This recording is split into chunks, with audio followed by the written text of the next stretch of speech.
Qərbi Azərbaycan. O torpaqların nəfəsi hər bir azərbaycanlının ruhundadır. Keçmişin dəyərlərini, mədəni izlərini, doğma torpağın nəfəsini daşıyan bu yerlər qədim İrəvan xanlığının bir parçası olmaqla yanaşı, həm də milli kimliyimizin, mədəniyyətimizin və qan yaddaşımızın təməl daşıdır. Orada doğulanların taleləri ilə bu torpağın hər qarışının bir bağlılığı var.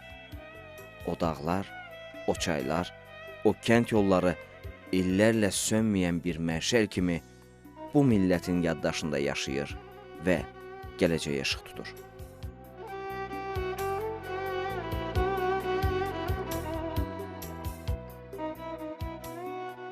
Dərəlaz deyilən gözəl bir yerdir. Çox gözəl, çox. Heç həylə bir yer bu zonada yoxdur. Heç. Elə gözəl. Biçənəkləri, kəvşəni, bulaqlar bax belə cərgə ilə düzülürdü. Hansından su içsəydin buz kimi. Nənələrimiz həmişə deyirdi, əzizim vətən yaxşı, geyməyə kətən yaxşı. Gəzməyə qərib ölkə, ölməyə vətən yaxşı. Mən indi də istəyərəm ki, o vətəni gedim görüm. Təbiəti çox gözəldir, suları çox gözəldir. Məsələn, onun yerləşdiyi ərazi düz sahə idi, gül çiçəyi idi. Deyirdim, bəlkə Gülüstandır. Üzdür, yadıma gəlir. Oradan ötərim burnumun ucu görünüyor. İstəyirəm ki, ora gedəm. Çünki 20 il ömrümün, 20-25 ilini mən orada yaşamışam. İndi o həsrət bizi yandırıb yaxır. Mən məsələ o ərazidə nə qədər görkəmli qayalar var, yaylaqlar var, bulaqlar var. Onların hamısını bu dəqiqə mən geçsəm, göz yumulu, məsələn, gedərəm deyərəm, bu filan bulaqdır. Almurad bulağı, Həsənin bulağı, Əli bulaq, ondan sonra Keçi kahası olub, çox böyük kaha idi orada da, elə bilir. İsa bulağı vardı. Kəndimiz, dağlarımız, oylaqlarımız, kəndin içində otururduq. Avlar gəlirdi sürüylə, belə keçirdi, deyirdi. Hələ yerlərimiz vardı. Dağlar lalamı ver, göylü qaralımı ver. Sağ maral sənin olsun, sol maral mənim olsun. Bütün xatirələrimin hamısı oradadır. Gecə yatıram, yuxuda gen oranı görürəm. Ora elə gözəl yerdi ki, belə heç deyiləsi dəyildi. Bu zonada hələ yer yoxdur. Tarixin səhifələrini vərəqlədikcə, bu torpaqlarda yaşayan azərbaycanlılara qarşı aparılmış amansız deportasiya və təmizləmə siyasəti ilə yenidən üz-üzə qalırıq. 1918-ci ildən qədim İrəvan torpaqlarında planlı şəkildə edilən köçürmələr soydaşlarımızın həyatında dərin izlər buraxıb. 1905-1920-ci illərdə başlayan, 1948-1953-cü illərdə davam edən və nəhayət 1987-1991-ci illərdə ən faciəli mərhələsinə çatan bu proses əslində təkcə insanların yurt yerlərindən qoparılması deyil, həm də bir mədəniyyətin, tarixin susturulmasına edilən cəhd idi.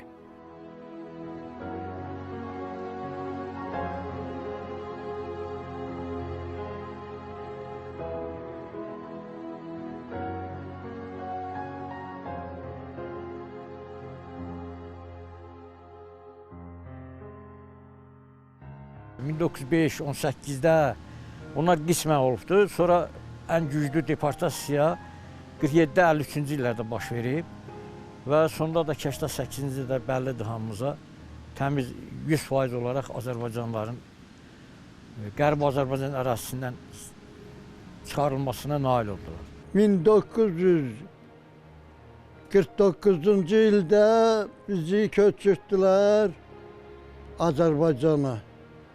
Getdik Saatlı rayonuna. 54-cü ildə qayıtdıq bir də Azərbaycana, Qərb Azərbaycana, Dərələcə.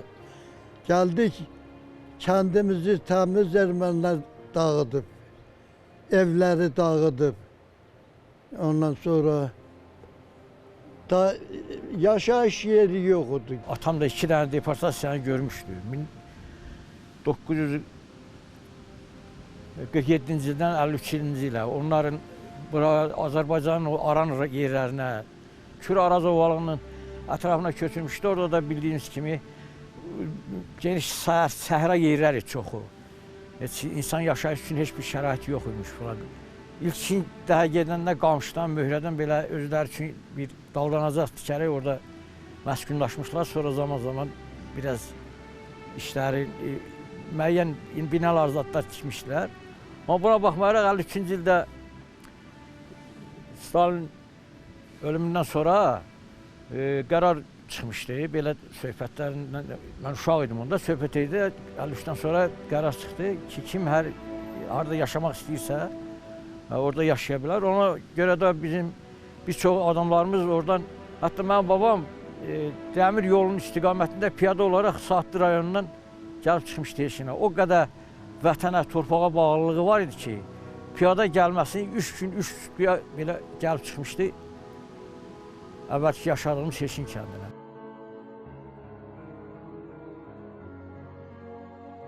Son mərhələdə isə 300 mindən çox azərbaycanlı doğma yurt yuvasından zorla çıxarıldı. Onların evləri talan edildi. Mülkləri, yaşamaq haqları əllərindən alındı. Yandırılmış kəndlər, yerlə yeksən edilmiş qədim abidələr, dağıdılmış məscidlər. Bunlar tarixə yalnız statistik məlumat kimi deyil, həm də bir xalqın kollektiv yaddaşına vurulmuş yara kimi yazıldı.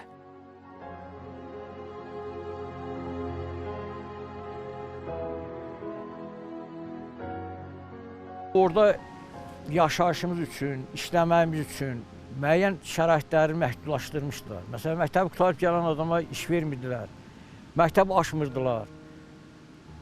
Məsələn, bizim kənddə müəyyən şikayətlərdən sonra böyük qışqır qiyamətdən sonra 4-cü sinifə kimi məktəb açıldı. Sonra 2 il mən Heşindən Çivə kəndində vardı. Çivə kəndində 6-7-ni orada oxudum. Orada da 6-7 idi. Sonra bircə Dərəli zonası üzrə bir qovşuqda orta məktəb vardı, 10 illik məktəb. Orada gelib gəlməyə biraz imkan olmadı. Sonra mən atam biz 2 qardaşı apardı qoydu. Bibim gel onda Saatlıdaydı. Elə o deportasiya dövründən qalmışdı orada. Saatlıda təhsil aldıq, onun sinif qutardı. 80-cı ildə instituta qəbul oldum. Gəldim hətta rayona mənə iş versinlər. Orada mənə iş vermədilər. Dedilər ki, sən Azərbaycansan, sənə biz burada iş verənməyik. Öz vətəninizə get. Yəni mən məcbur oldum. 80-cı ildə gəldim Şahbuz rayonuna, burada işləməyə başladım. 88-ci ildə ermənilər başladılar. Miyasının da birləşmək deməkdir. Birləşək. İmkan vermədilər bizə. Biz də oradan çıxdıq, gəldik. Şahbuz rayonunun Gömür kəndinə mən gəldim. Gömür kəndində də 4 il yaşadım. Oradan sonra da köçdük, gəldik bura. Bizlər yenə evimizi götdük, köçdük. Ancaq bu əl-əzad elə evlərin qoydular, içində qaldı. Heç yazıqlar çıxartmadı. Elə adam vardı ki, mən deyərdim ki, həyətində, tövləsində 20-30 baş kökəltmə malı qaldı. Və yaxud da evdən bir paltar da olsun götürüb çıxmadılar. İnsanları doldurdular maşınlara, Naxçıvandan köməyə gəldilər. Naxçıvandan köməyə gəldi, insanları doldurdular maşına. Hətta ciblərini axtardı, ciblərində 1 manat da olsun pul qoymadılar, hamısını soydular. O vaxtı çox pis idi. İnsanların vəziyyəti həddindən artıq pis idi. Kimin əmlakı varsa, hamısı qaldı orada.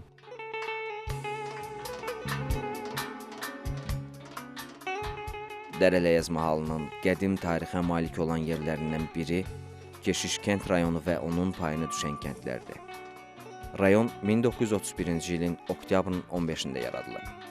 1935-ci il yanvarın 3-nə kimi Keşiş kənd rayonu, həmin tarixdən 1957-ci il dekabrın 6-sına kimi Mikayan rayonu, ondan sonra isə Yeğitnazor rayonu adlandırılır.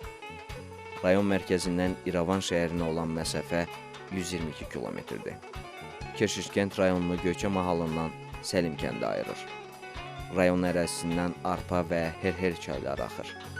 Keşiş kənd rayonu bir tərəfdən Basaj keçər yaylağı, digər tərəfdənsə Dərələyəz dağ silsiləsi ilə əhatələnib. 1918-ci ilin yazında daşnaqların amansız qətliamlarından canını qurtaran dinc əhali ölkəmizin müxtəlif yaşayış bölgələrində sığınacaq tapsa da, sonradan həmin əhali yenidən doğma yurda qayıdıb. 1920-ci ildə rayon ərazisində 66 Azərbaycanlı kənd olduğu halda, 1988-ci ildə cəmi 9 kənd qalıb ki, onların da sakinləri doğma yurt yuvalarından zorla deportasiya olunublar. 9 pərə kəndin 9'u da hamısı Azərbaycanlı idi. Ələyəz, Qavışıq, Qalasir, Qabaqlı, Gülüdüz, Qaraqaya, Gədikvəng hamısı 9 para, Qızılgül, 9 para kəndin 9'u da Azərbaycanlı. Bir dənə erməni yox idi. Ondan sonra o pasyolkanı saldılar ora, uçaskanı.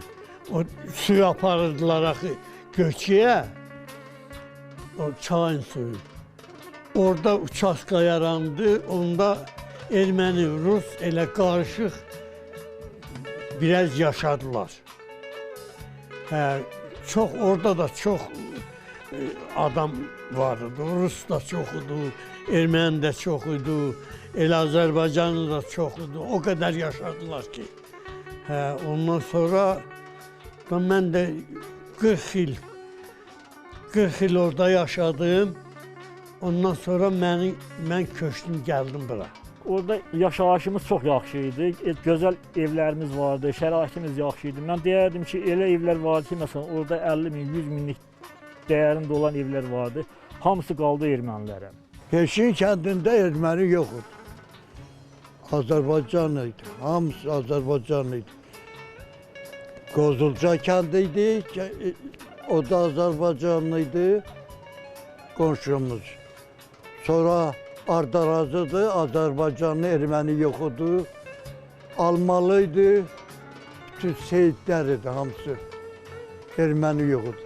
Erməni orada bircə Yelpində idi, Arpadaydı, Aynəzirdəydi, İrintəydi. O qalan hamısı Azərbaycanlı idi. Dərələr hamısı Azərbaycanlı.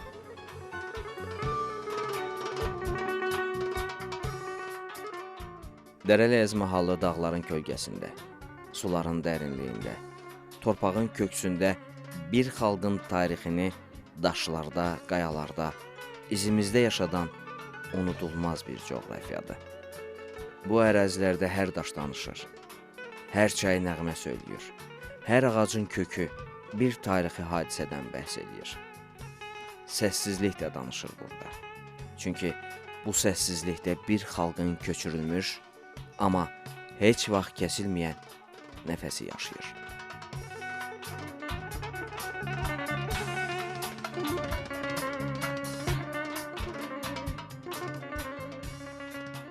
Qalalar vardı, Ələyəzin üstündə böyük qalalar vardı.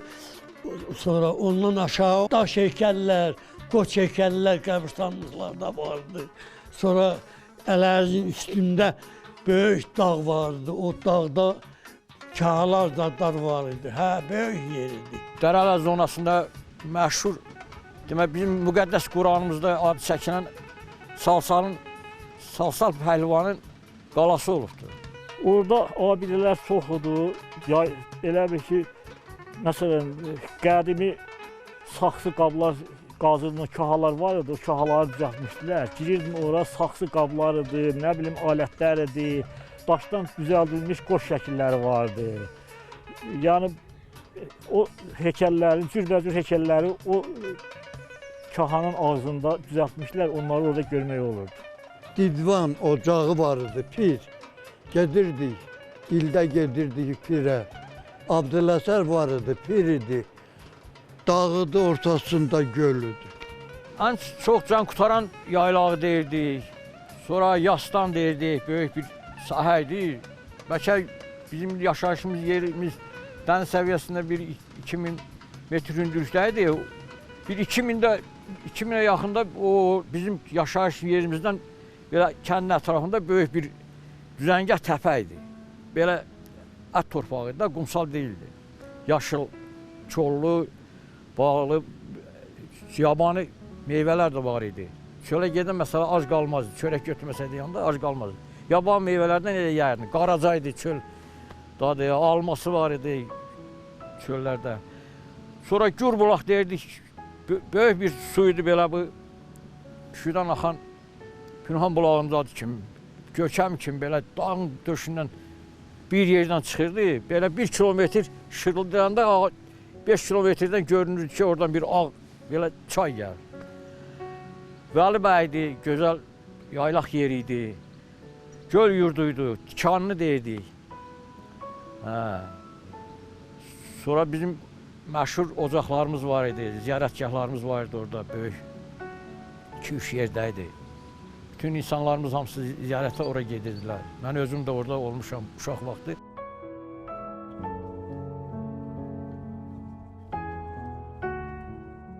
Qərbi Azərbaycanın köklü sakinləri Oğuz türkləri olub. Ermənilər isə Suriya və İran ərazisindən bura köçürülüblər.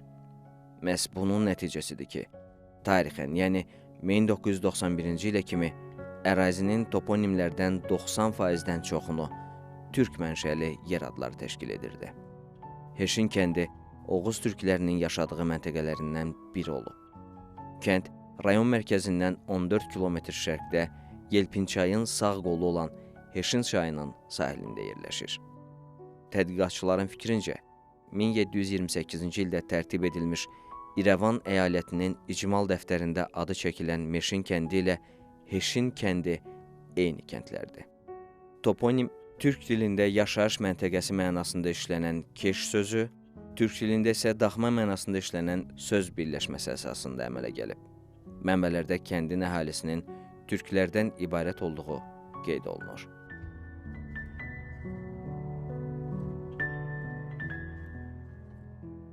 Ərazilər insanların adları ilə, tayfaların adları ilə bağlı idi.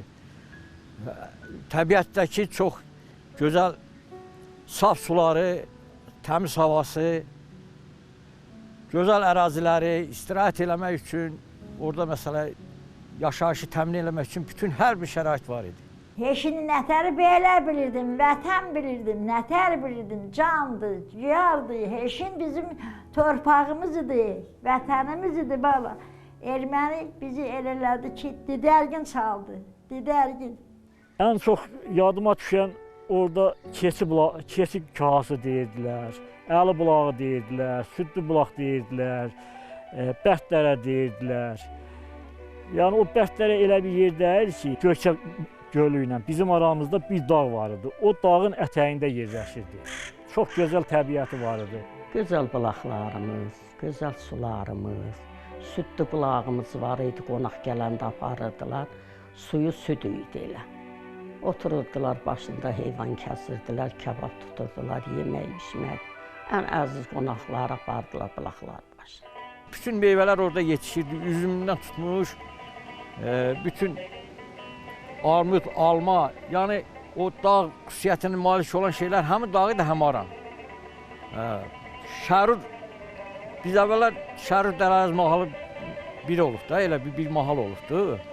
Şərura tərəf gəlirsə, biraz arana elə bir gəlir da. Orada üzüm də çox yetişdirilmişlər. Bağlara gedirdik, mən hələ indi o şeylər burada heç çox marağında olmuşam ki, bir hara gedəndə bağazada baxıram ki, qəşəng, iyisili, qoxsulu belə almaları olurdu. İnanan dostlar, belə 500 metrdən bir adamı həmin almanın iyisi vururdu. Bu, mənim babam Mehtoğlu bağı deyirdilər. Yaşlı adamlar hamısı desəydi, Mehtoğlu bağı nədir? Deyərdə ki, orada gözəl, qoxulu, şah ətidi belə meyvələr olur.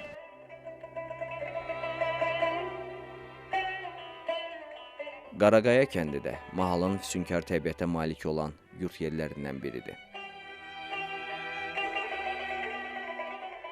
Kəndin adı Azərbaycan dilində rəng mənasında işlənən qara sözü ilə dağ mənasında işlənən qaya sözündən əmələ gəlib.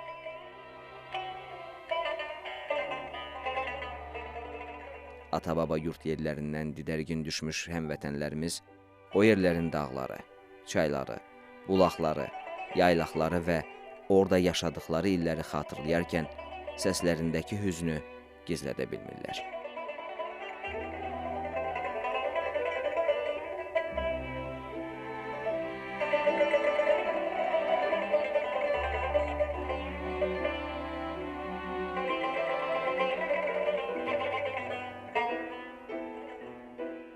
Qaraqaya kəndi çox gözəl kəndidir. İnanırsınız, bəlkə də ikinci eləncə bir gözəl yer biz görməmişik heç bir yerdə. Çox mənzərəli, düzdür, balaca bir kəndidir, ancaq mənzərəli, hər yeri yaşıllıq, gözəl bulaqlarımız var idi, gözəl kəfşənimiz var idi. Orada pırpır bulaq vardı. Keçkası vardı. Böyük bir zağaydı. Qırağından bir su çıxırdı bulaq. Uşaqlarla məhkək şirdik. Barmağını kim 5 dəqiqə o suyun içində saxlasaydı, o rekord vururdu. Həylə boz kimi su. Kahan qırağından çıxırdı, bir tərəfdən də kahaydı. Qaraqaya 30 evdən ibarət idi. Ancaq aşağı, bizdən aşağı Güllüdüz kəndi böyük kəndidir. Bizimki balaca kəndidir, ancaq çox gözəl kəndidir. Orada çox qəşəng, belə mənzərəli, gözəl yeridir. Bizim kəndinlə Güllüdüzün kəndinin arasında 2 kilometr ara var da. Elə orada bizim xeyrimiz, şərimiz, o Allah xeyir iş qismət eləsin, qəbirstanlığımız da biridir Güllüdüz kəndi ilə Qaraqaya kəndinin. 9 para kəndin 9'u da öz adət-ənənələrimizi saxlayırdıq. Oralarda elə bir yer yoxdur ki, mən ayağım dəyməyə. 40 yaşına qədər mən o yaylaqlarda, o kəfşənlərdə, at belində gəzmişəm. Nə gənclik yaddan çıxır, nə uşaqlıq, nə uşaqlıqda olan dostlar, sinif yoldaşları, heç biri, hamısı həmişə yadımızdadır. Bir vaxtlar Oğuz türklərinin yaşayış məskəninə çevirdikləri kəndlərdə yaşayan insanların hamısı, demək olar ki, əsasən kənd təsərrüfatının müxtəlif sahələrində çalışıblar. Ömürləri, günləri dağlarda, yaylaqlarda, buz bulaqların ətrafında keçib. O torpaqlarda yaşadıkları günlər bugün onların dodaqlarında həzin-həzin nəğməyə, kədərli bayatıya çevrilib.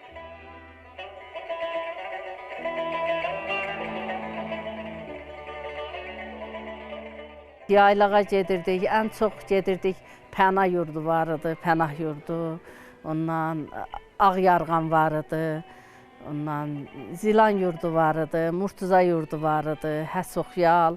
Bunlar hamısı bizim yaylaqlarımız idi. Gedirdik oralara, gəzirdik, uşaqlarla gəzib dolanırdıq. Həsoxyalın elə bil o bir üzü də Göyçə mahalı idi. Bir üzündə bizim Murtuza yurduydu, Ağyarğanıdır.